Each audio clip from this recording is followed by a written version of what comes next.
On Valentine's Day, my girlfriend texted, "Going to dinner with the girls instead. We'll do something tomorrow." I replied, "Of course." Then I posted a video of me donating the jewelry I bought to a shelter. The internet loved it until she saw it. I'm not the kind of guy who makes a big deal out of Valentine's Day. To me, it's a Tuesday. But my girlfriend of 3 years, Jessica, was the opposite. For her, Valentine's Day was the Super Bowl of relationships. A day for grand gestures, expensive gifts, and, most importantly, a public performance of affection for her social media followers. I played along because it made her happy and I loved her. Or at least I thought I did. This year, I had gone all out. I'd made a reservation a month in advance at one of the best restaurants in the city. I'd ordered a ridiculous amount of flowers to be delivered to her office. And on my desk in a sleek, dark blue box sat a diamond necklace that had cost me more than my first car. I was ready to play my part in the grand theater of her Valentine's Day. At around noon on the day itself, while I was in the middle of a client meeting, my phone buzzed. It was a text from her. "Hey babe, so sorry to do this, but the girls are having a total meltdown about their boyfriends. We've decided to do an emergency Galentine's dinner tonight instead. I feel terrible, but they really need me. We'll do something tomorrow. I promise, love you." I stared at the text for a full minute, the words blurring together.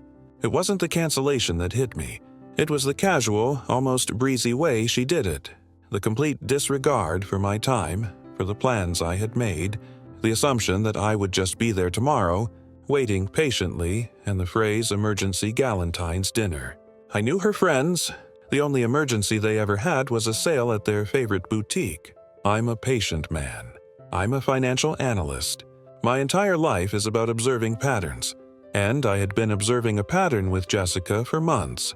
The increasing sense of entitlement, the way she would talk about her friends' expensive gifts with a pointed, jealous tone, the subtle but constant digs about my boring job and my lack of spontaneity. This text wasn't an anomaly. It was the final data point in a very clear trend line.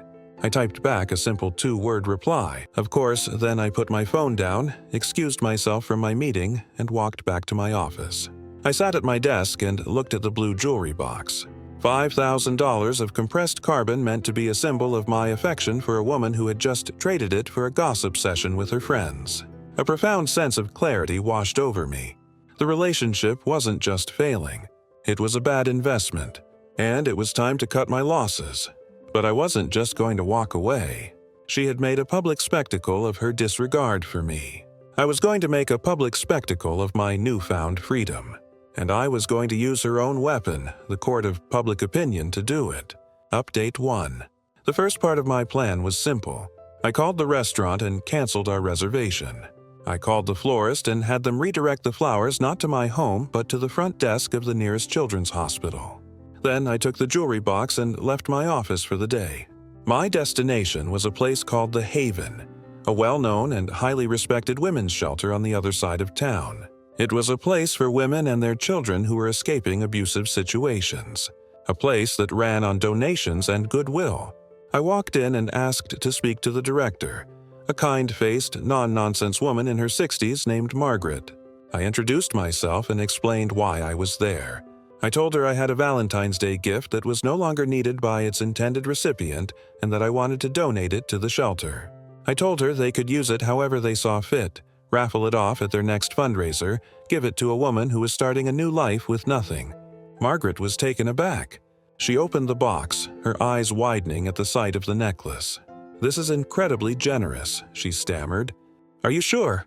"I've never been more sure of anything in my life," I said. Then I made my real move. I pulled out my phone. "Margaret," I said, "I know this is a strange request, but would you mind if I filmed this? I'm not going to show your face or the faces of any of the residents. I just want to say a few words. I think it might do some good." She was hesitant, but I explained my reasoning. I told her I wanted to use a moment of personal disappointment to create something positive to encourage other people to think about giving back. She eventually agreed.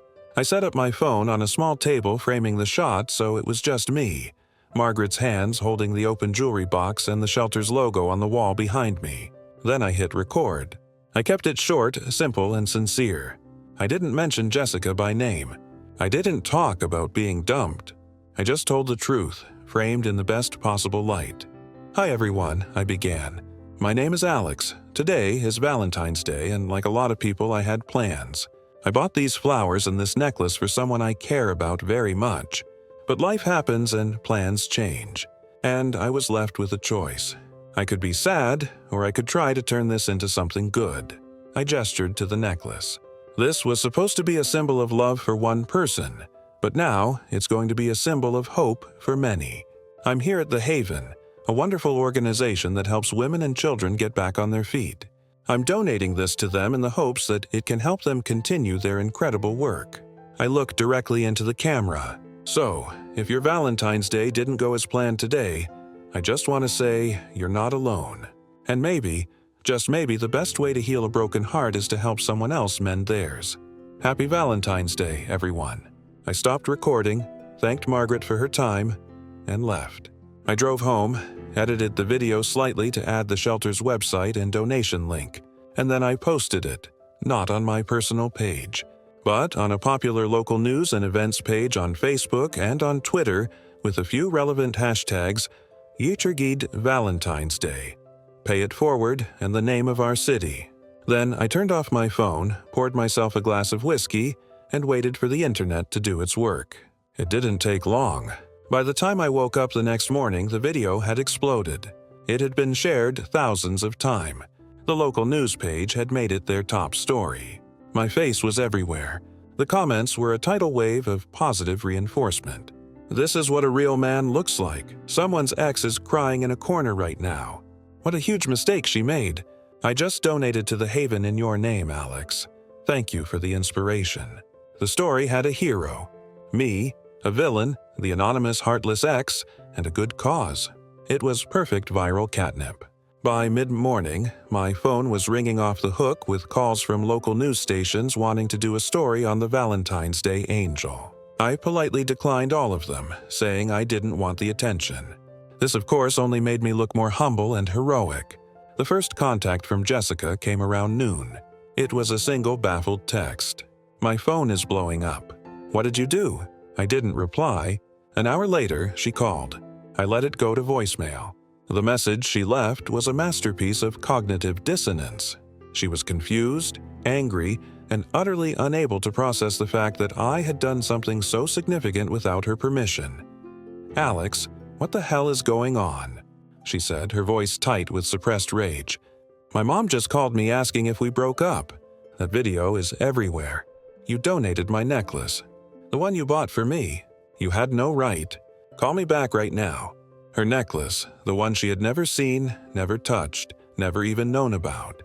The sense of ownership, the sheer unadulterated entitlement was breathtaking. I still didn't reply. I was waiting for her next move. I knew it wouldn't just be anger.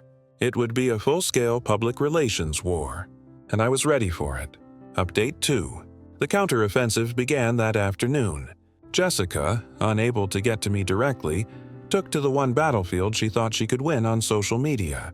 She posted a long rambling story on her Instagram, complete with a tearful selfie. The story was a work of fiction. She claimed that we had a minor disagreement and that in a fit of toxic manipulative rage, I had staged the entire donation video to publicly humiliate her and paint her as a villain. She said the necklace was a gift I had already given her and that I had stolen it back from her just to make my disgusting self-serving video. Her friends, her loyal Greek chorus of enablers, immediately jumped into action. They shared her post, adding their own commentary. "He's always been a controlling psycho. This is what she's been dealing with for years. This isn't charity, it's emotional abuse. Abuse. Don't fall for his act. She ditched him for one night to support her friends, and he does this. The man is a walking red flag." They tried to flip the script to recast me as the villain and her as the victim. It was a good strategy, but it had one fatal flaw. It was built on a foundation of lies, and I had the receipts. I didn't engage with them directly. That would have been messy and would have just fed the drama. Instead, I waited for a local news blogger, a woman who had written a particularly glowing piece about my donation, to reach out to me for comment on Jessica's accusations. When she did, I replied with a calm, factual statement and 2 pieces of evidence. My statement was simple. I am saddened by these false accusations, but I am not surprised. My only intention was to turn a disappointing situation into a positive one for a worthy cause. The decision to end my relationship was made after I received a text message from my then-girlfriend on Valentine's Day canceling our plans. As for the necklace, it was never in her possession. It was in mine until I gave it to the director of the Haven. The first attachment I sent the blogger was a screenshot of the time-stamped receipt for the necklace, which I had purchased on the morning of Valentine's Day. The second attachment was a screenshot of Jessica's text message to me, also from Valentine's Day, where she casually canceled our plans. The blogger updated her article within the hour. The new headline was scathing. Valentine's Day. Angel's ex accuses him of theft. Receipts tell a different story. The article laid out the timeline side by side. My purchase of the necklace at 10:02 a.m., her cancellation text at noon. My donation at 3:00 p.m., it was a simple, undeniable chronology of facts that completely dismantled her narrative. The internet, which had been momentarily confused by her accusations, turned on her with a vengeance. Her Instagram comments became a dumpster fire of public ridicule. So, you're mad because he donated a necklace you didn't even know existed after you blew him off on Valentine's Day? The entitlement is staggering.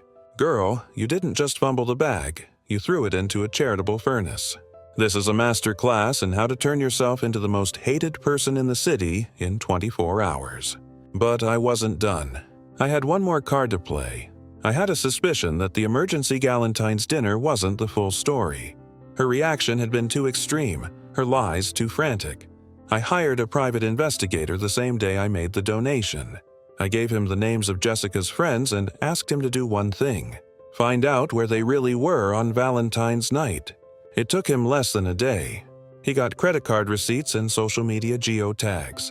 2 of the friends were in fact together at a trendy new restaurant, but Jessica wasn't with them. She was at a completely different, much more intimate and expensive restaurant on the other side of town. And she wasn't alone. She was with her ex-boyfriend, a guy named Ben she had sworn was ancient history. The PI had a photo taken by an associate in the restaurant. It was a picture of them holding hands across the table. I held on to that photo. It was my insurance policy, my ace in the hole. I was waiting for the right moment to play it. Final update. The final act of this drama was a slow, painful implosion of Jessica's entire life. After her public humiliation, she deleted her social media. But the damage was done. The story was too big, too juicy. She became a local pariah. Her friends, the ones who had so eagerly participated in her smear campaign, abandoned her. They didn't want to be associated with the scandal. They started telling people she had lied to them, that they had no idea she was really with her ex-boyfriend. Her job was the next to go. She worked in public relations, an industry where reputation is everything. Her company, facing a barrage of negative attention online, quietly let her go a few weeks after the story broke. She was now unemployed, friendless, and a social outcast. But the worst was yet to come. Her parents, who had initially been her staunchest defenders, were mortified. Their daughter had brought shame and ridicule upon their family name. The final straw I heard was when her father, a prominent local businessman, lost a major client because of the scandal. They gave her an ultimatum. She had to get a real job, start paying her own bills, and publicly apologize to me. She refused, still clinging to the tattered shreds of her victim narrative. So they kicked her out. She was now, for the first time in her life, completely on her own. She had no money, no job, and nowhere to go, which is why 2 months after that fateful Valentine's Day, she showed up at my door. It was late, almost midnight. She looked like a ghost of her former self. The confident, entitled woman I had known was gone, replaced by someone who looked tired, desperate, and broken. She started with the tears, the apologies, the frantic promises to change. She told me she had made a terrible mistake, that Ben meant nothing, that she loved me. I let her talk for a full 5 minutes. When she was done, I didn't say a word. I just pulled out my phone and showed her the picture of her and Ben holding hands in the restaurant on Valentine's Day. Her face crumbled. The last of her lies had been stripped away, leaving only the ugly, undeniable truth. "I know everything, Jessica," I said, my voice quiet. "I've known since the beginning." She started begging then, a desperate, pathetic plea for a place to stay, for a little money to get back on her feet. I just shook my head. "You had a home," I said. "You had a man who loved you and provided for you, and you traded it all for a dinner with your ex. You made your choice, and now you have to live with it." I closed the door, leaving her standing on my porch. My revenge was never about the necklace. It was about showing her and the world the true value of things. She valued a momentary thrill over a lifetime of loyalty. I valued my self-respect over a relationship built on lies. And in the end, we both got exactly what we deserved.